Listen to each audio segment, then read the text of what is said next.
장이 불편하십니까? 쾌변이 하십니까? 제가 발명한 유산균 청인을 체험해보세요. 모이를 먹을 때 같이 악취 없는 황금색 쾌변을 청인이 보장합니다.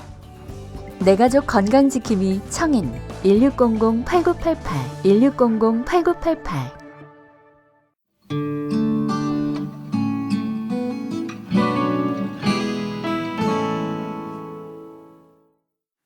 어떤 청년은 앉기만 하면 종이를 찢습니다. 아무리 해도 그 버릇이 고쳐지지 않아서 할 수 없이 정신과 병원을 찾았습니다. 어떤 의사는 그 청년이 과거에 받은 상처가 없는지 그것을 연구를 해보았습니다. 그래도 소용이 없었습니다. 어떤 의사는 청년이 자란 과거의 환경에서 원인을 찾아보려고 애를 썼습니다. 그래도 아무 소용이 없었습니다. 마지막으로 어느 병원을 찾았습니다. 의사가 "여기 왜 오셨지요?" 합니다. 청년이 "예, 저는 앉기만 하면 종이를 찢습니다." 그랬더니 의사가 큰 소리로 "자식아, 종이 찢지 마!" 했습니다. 그러니까 뚝 그 버릇을 고쳤다고 합니다. 우리는 인생을 너무 복잡하게 살 때가 많아요. 신앙생활도 너무 복잡하게 할 때가 많습니다. 이론도 많고 교리도 많고 복잡합니다. 그런데 복잡함 속에는 해답이 없습니다. 오히려 단순한 것 속에 정답이 있습니다. 신앙생활은 단순한 것입니다. 말씀이 떨어질 때에 예 하고 순종하는 것입니다. 말씀은 분명합니다. 종이 찢지 마 하듯이 말씀은 분명합니다. 그 분명한 말씀 앞에 아멘 하고 순종하는 것이 신앙입니다. 오늘 아브라함도 보십시오. 8절에 보면 믿음으로 아브라함은 부르심을 받았을 때에 순종하여 했습니다. 고향 땅을 떠나라 하는 분명한 말씀이 떨어졌습니다. 아브라함은 그 말씀 앞에 순종했습니다. 너의 독자 아들 이삭을 바치라 말씀 한마디가 떨어질 때에 아브라함은 순종했습니다. 그가 위대한 믿음의 사람이 될 수 있었던 것은 그는 절대 순종의 사람이었기 때문입니다. 순종이 왜 중요하지요?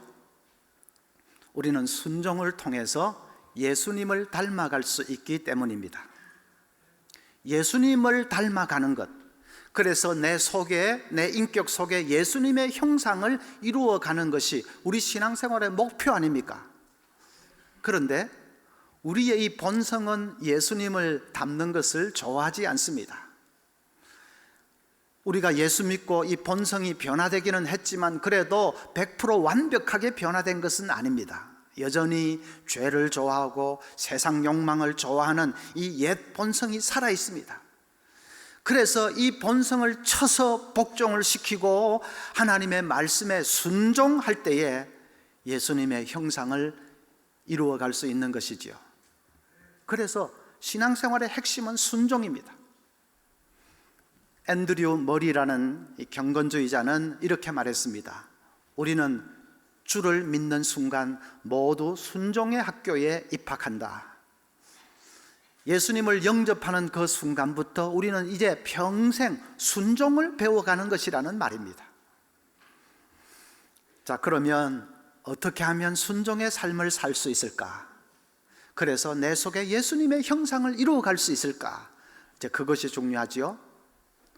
오늘 이 아브라함을 보면 그가 순종하기 위해서 몇 가지를 내려놓은 것을 보게 됩니다. 오늘 그것을 살펴봐야 됩니다. 첫째는 안전이었습니다. 아브라함이 살던 곳은 갈대아 우르라는 곳입니다. 지금의 티그리스 유프라테스 강 사이에 있는 메소포타미아 지방에 위치해 있던 도시입니다. 땅이 비옥한 곳입니다. 전설에 의하면 아브라함의 아버지는 그곳에서 우상을 만드는 업을 하면서 살았다고 합니다. 아브라함은 부모님을 모시고 그곳에서 편안하게 잘 살고 있었습니다. 그런데 어느 날 하나님이 나타나셔서 아브라함아, 너의 본토 친척 아비집을 떠나서 내가 네게 지시하는 곳으로 가라 말씀하십니다. 그건 엄청난 얘기였습니다. 지금도 다른 나라로 이민을 간다는 것은 그건 보통의 결단 아니면 할 수 없는 일 아닙니까? 그런데 그때는 지금부터 4,000년 전입니다. 바로 옆 동네로 이사 가는 것도 어려울 정도로 도로나 치안이나 열악하기 짝이 없을 때입니다. 그런데 옆 동네도 아니고 알지도 못하는 머나먼 가나안 땅으로 가라 말씀하시니까 무슨 그런 청천벽력 같은 소리가 있습니까? 그것은 아주 잔잔한 폭우를 떠나서 저 폭풍이 몰아치는 바다 한가운데로 항해하라는 것과 마찬가지입니다. 그런데도 아브라함은 그 말씀에 순종했습니다. 갈대아 우르에서의 그 편안한 삶을 내려놓고 떠났습니다. 그는 안전보다는 순종을 택한 것입니다. 여러분, 우리에게도 떠나야 할 갈대아 우르가 있습니다. 어떤 사람에게는 그것이 죄일 수 있습니다. 어떤 사람에게는 손에 꼭 움켜쥐고 있는 세상 욕망일 수도 있습니다. 어떤 사람에게는 영혼을 황폐하게 만드는 어떤 중독일 수도 있습니다. 하나님은 그 갈대아 우르를 떠나라고 하십니다. 그런데 떠나지 못하고 순종하지 못하고 계속 거기에 머물러 있는 사람은 왜 그렇습니까? 순종하면 그냥 너무 큰 모험을 해야 될 것 같고 잘못하면 죽을 것 같고 그냥 여기 머물러 있는 것이 안전할 것 같으니까 순종을 않는 것이지요. 성도들 가운데 그런 사람들이 종종 있습니다. 그래서 유명한 영성학자 마크 부캐넌이 쓴 책 중에 제목이 Your God is too safe 하는 책이 있습니다. 당신의 하나님은 너무 안전하다. 하나님을 믿는다 하면서도 그러나 실상은 안전만을 따라가는 것입니다. 자기가 그리는 하나님은 너무 안전한 하나님인 것입니다. 여러분, 그 안전이 잘못하면 나를 망하게 할 수도 있다는 것을 알아야 됩니다. 레디컬이라는 책을 쓴 데이비드 플랫 목사님이 이런 얘기를 했습니다. 자기 교회 교인들이 저 남부 아프리카에 의료봉사를 갔답니다. 그런데 현지에서 강도를 만났습니다. 무장 강도가 차를 세우고는 유리창을 박살을 내고 기사는 트렁크 속에 가두어 버리고 그리고 짐을 약탈해 갔습니다. 봉사대원들이 자칫하면 죽을 뻔했습니다. 그 정도 위험한 일을 당했으면 봉사고 뭐고 다 때려치우고 철수하자 하지 않겠습니까? 그런데 그 봉사대원들은 달랐습니다. 그냥 계획대로 의료봉사를 하자는 겁니다. 우리를 이곳에 보내신 분이 하나님이신데 우리가 이만한 일을 당했다고 해서 우리 마음대로 철수해서 되겠느냐? 하자는 것입니다. 그래서 현지에 세팅을 하고 이제 의료봉사를 시작합니다. 그런데 문제는 에이즈입니다. 그런 지역에는 에이즈 보균자가 우글우글합니다. 잘못하면 감염될 수도 있습니다. 정말로 일이 터졌습니다. 대원 하나가 실수로 환자에게 주사했던 바늘에 찔린 것입니다. 몇 시간 후에는 다른 팀에서 또 똑같은 일이 일어났습니다. 그런데 바늘에 찔린 그분들이 뭐라고 얘기했는지 아십니까? 다른 대원이 아니라 우리한테 이런 일이 생겨서 천만다행입니다. 이번 의료봉사를 통해서 한 영혼이라도 그리스도에게로 돌아온다면 이것쯤은 아무 일도 아닙니다. 아무 일도 아니기는 뭐가 아무 일도 아니에요. 에이즈에 걸릴 수 있습니다. 그런데 우리를 통해서 한 영혼이라도 주님께 돌아올 수만 있다면 이것쯤은 아무것도 아닙니다. 정말로 어마어마한 고백 아닙니까? 봉사를 다 마치고 이제 미국으로 귀환을 했는데 얼마 후에 아프리카 현지 지도자에게서 이런 편지가 날아들었습니다. 대원들이 떠나고 나서 지역 전체가 의료팀 이야기로 떠들썩합니다. 하나님이 자신들의 아픔을 불쌍히 여기사 봉사대원들을 보내주셨다는 사실에 다들 감격해하고 있습니다. 여러분은 귀국했지만 주민들은 주님께 감사하는 마음을 갖기 시작했고 많은 사람들이 그리스도께 돌아왔습니다. 할렐루야. 그들은 안전을 다 내려놓은 것입니다. 강도 맞아가면서 주사바늘에 찔려가면서 그러나 자기들을 보내신 그 하나님 앞에 순종한 것입니다. 그랬더니 수많은 생명들이 구원을 받는 그런 역사가 일어났습니다. 저는 우리 교회, 우리 서문교회 성도님들이 신앙생활 할 때에 용감할 수 있기를 바랍니다.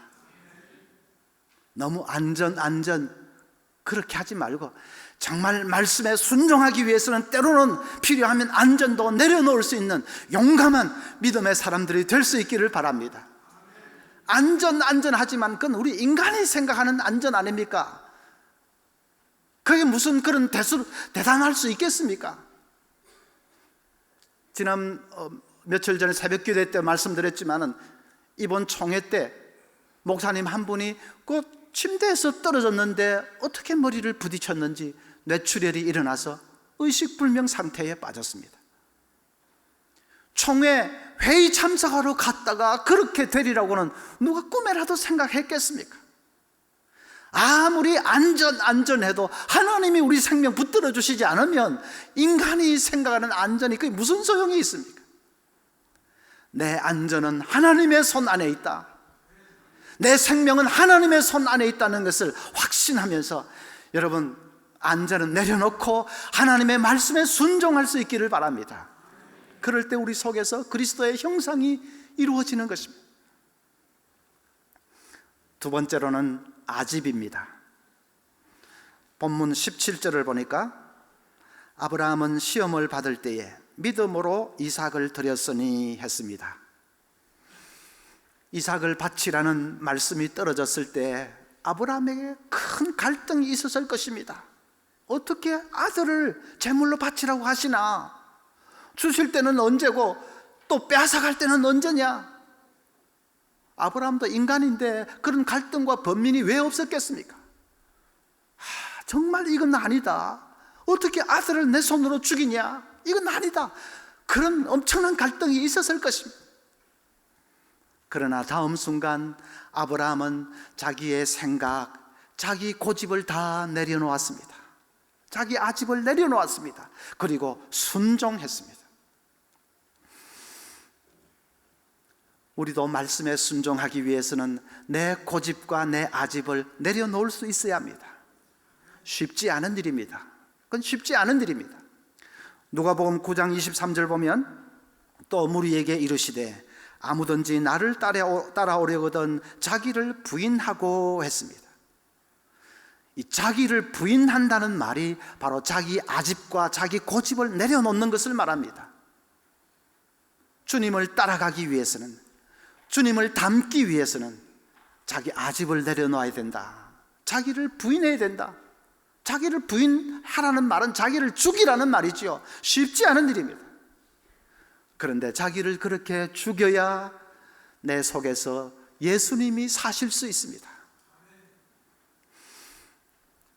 어떤 초신자에게 목사가 신앙 상담을 하면서 예수님이 늘 곁에 계신다고 생각하면서 살아보라고 그렇게 권면을 했습니다.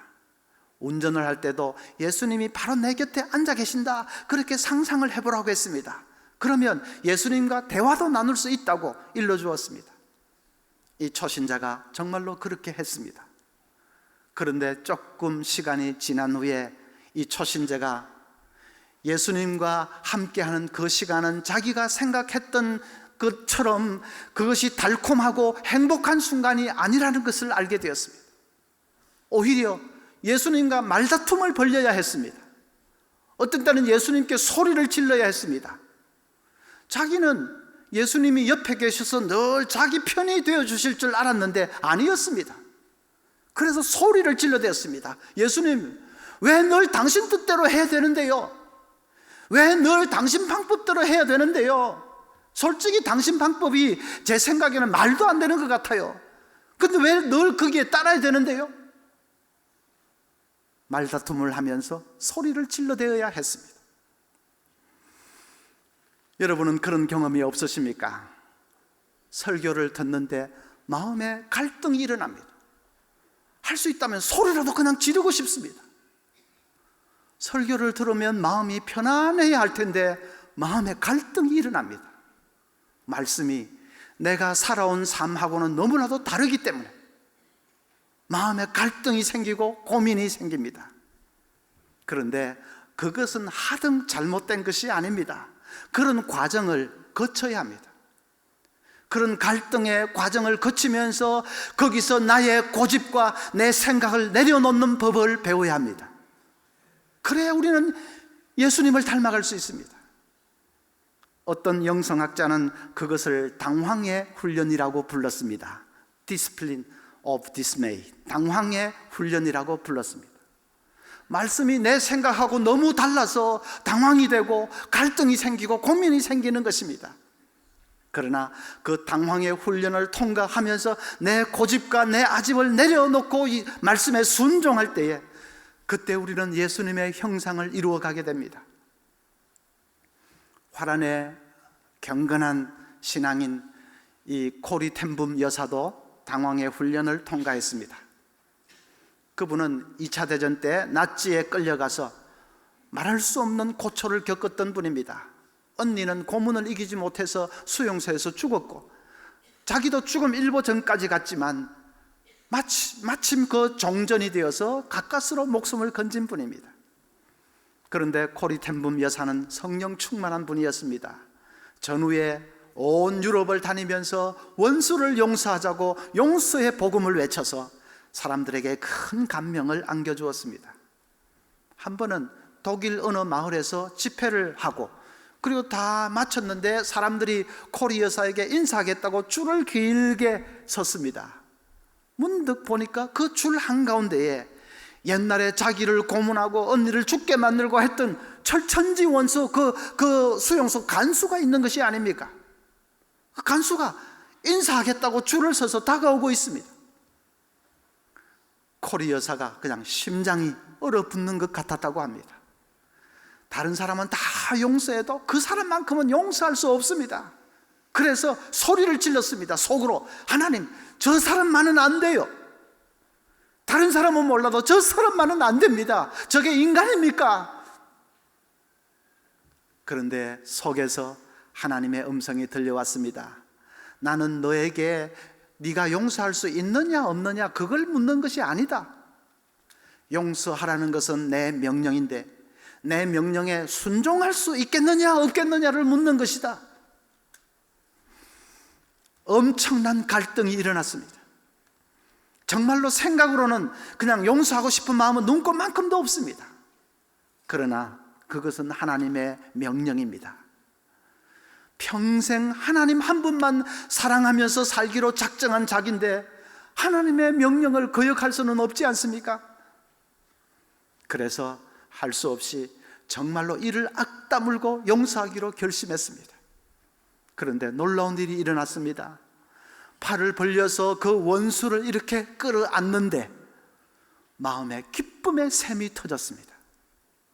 이때까지 누려본 적이 없는 그런 하늘의 기쁨이 마음속에서 샘솟듯이 솟아나는 것입니다. 원수마저 용서하니까 정말로 아무것도 거리끼는 것이 없고 마음은 너무너무 평안하고 담대해진 것입니다. 자기 아집과 자기 고집을 내려놓고 순종하니까 하나님께서는 예비하신 하늘의 복으로 그냥 넘치도록 쏟아부어 주셨습니다. 여러분,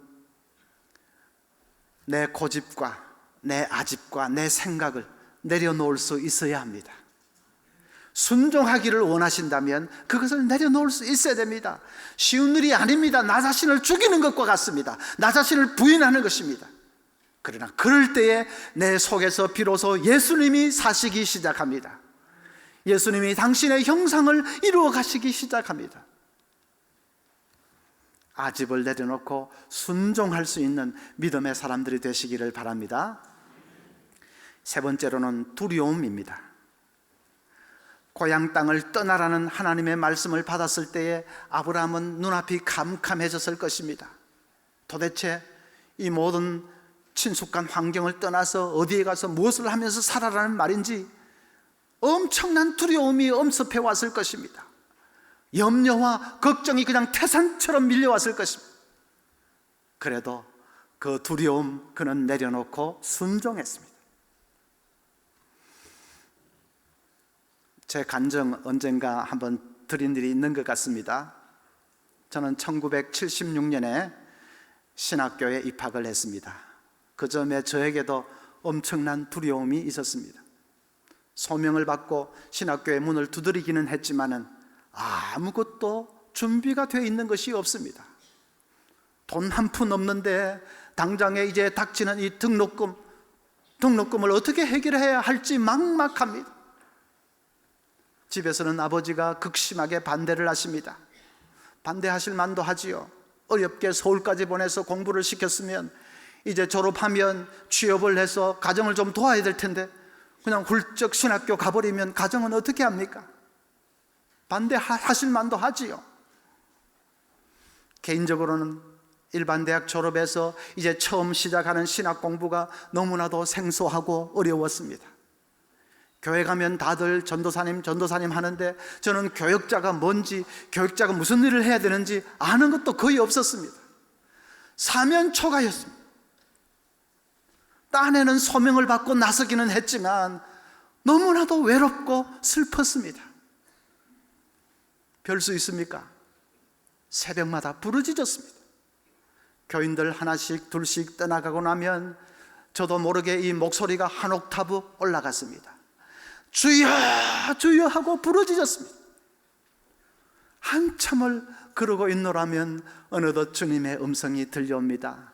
내가 너와 함께하마. 힘내라. 나와 함께 가자. 그 음성이 얼마나 좋던지요.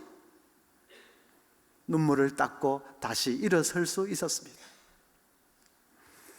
그런데 정말로 하나님께서 제 삶을 책임지고 인도해 주셨습니다. 저는 지금까지도 제 처음 등록금을 누가 내어 주었는지 모릅니다. 학교 가니까 이미 납부가 되어 있다는 것입니다. 도대체 누가 내 등록금을 내어 주었는지 40년이 지난 지금까지도 알지를 못합니다. 아마 천국 가면 알겠지요. 아이고 집사님이셨고요. 천국 가면 알겠죠. 우리 가정도 하나님이 붙들어 주셨습니다. 어렵기는 어려웠지만 그래도 굶지 않게 해주셨습니다. 아버지도 놀랍게 변화되셨습니다. 신학을 마치고 이제 목회생활 시작할 때 저의 이 목회생활 제일 기뻐하신 분이 아버지십니다. 다른 교회 집회 인도하러 가면 꼭 따라오셔서 제일 뒷자리에 앉아서 그냥 응원을 해 주셨습니다. 아버지가 걱정하는 것은 단 한 가지입니다. 얘야, 한 목사 5년만 있다가 교회 옮겨라. 주일마다 그 설교거리 어디서 찾겠냐? 교회 옮겨서 한 것도 하고 그래라. 천국에 계신 아버지, 자식을 그렇게 사랑하셨습니다. 엄청난 두려움이 있었지만은 그러나 순종할 때에 하나님이 제 걸음을 인도해 주셨습니다. 저의 인생의 잔을 넘치도록 기쁨으로 채워주셨습니다.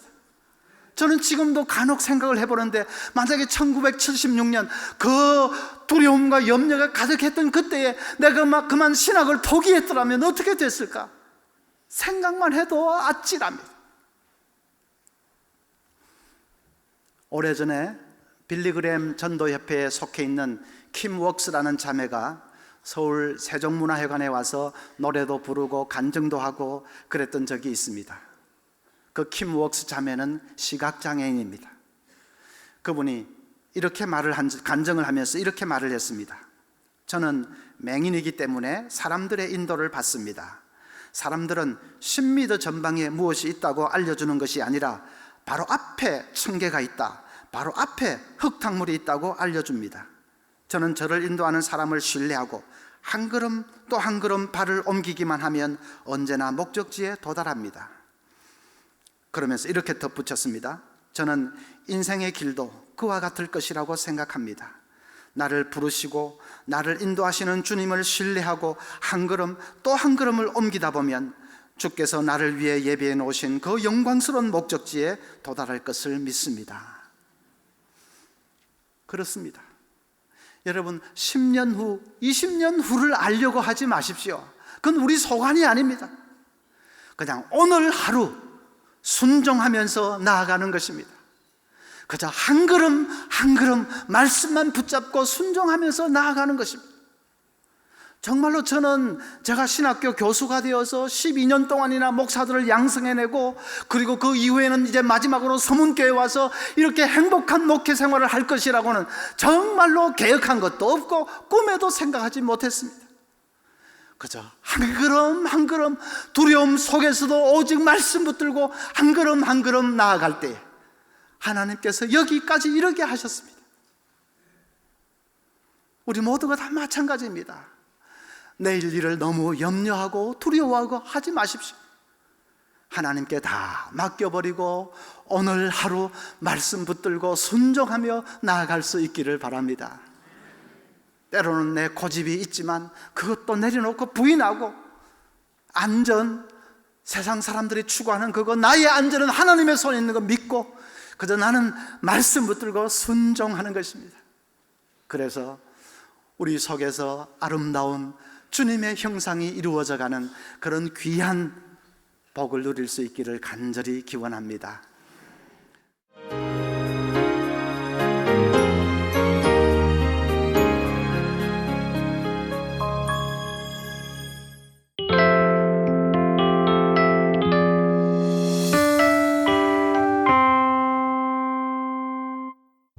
장이 불편하십니까? 쾌변이 하십니까? 제가 발명한 유산균 청인을 체험해보세요. 모이를 먹을 때 같이 악취 없는 황금색 쾌변을 청인이 보장합니다. 내 가족 건강지킴이 청인 1600-8988 1600-8988